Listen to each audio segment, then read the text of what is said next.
sais que je t'aime depuis longtemps.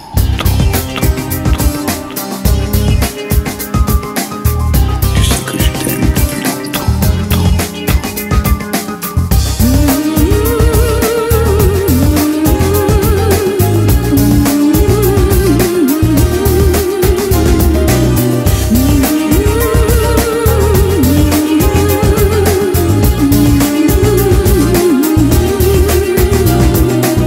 Bilmem ki bu akşam sen de bir hoş musun? İçmeden hatıralardan sarhoş musun? Ellerin sanki bak hala ellerimde yanıyor, duyuyor musun? Dostlar seni söylüyor, sahi mutsuz musun? Bu yolda dönüş yok, sen bilmiyor musun? Her şey gönlünce olmaz demiştim sana. Kaderden kaçılmaz görüyorsun. Kimler geldi hayatımdan, kimler geçti, hiçbirisi hasretini gidermedi. En güzeli senin kadar sevilmedi. Kimler geldi, kimler geçti.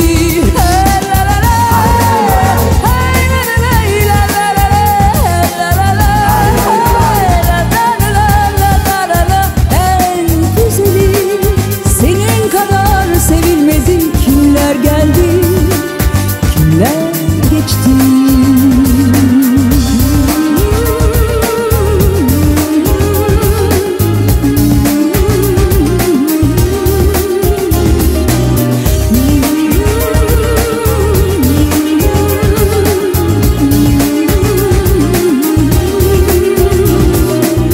Korkma, bu akşam gelip çalmam kapını.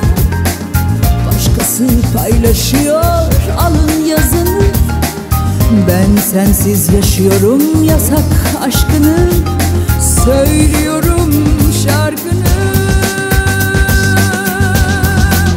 Kimler geldi sorma sakın, kimler geçti, hiçbirisi hasretini gidermedi. En güzeli senin kadar sevilmedi. Kimler geldi, kimler geçti.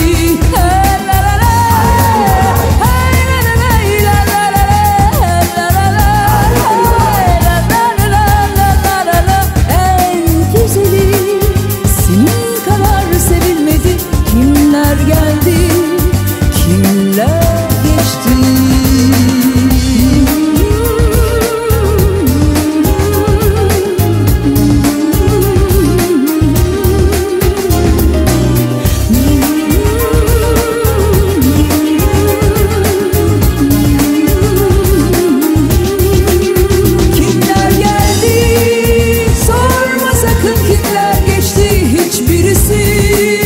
Hasretini gidermedi. En güzeli senin kadar sevilmedi. Kimler geldi, kimler geçti.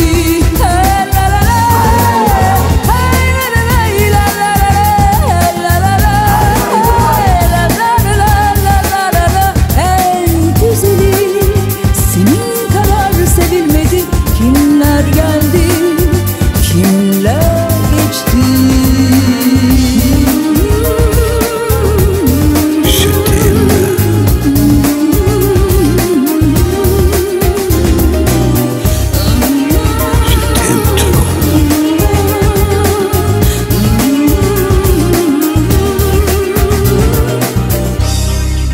Adieu, mon amour.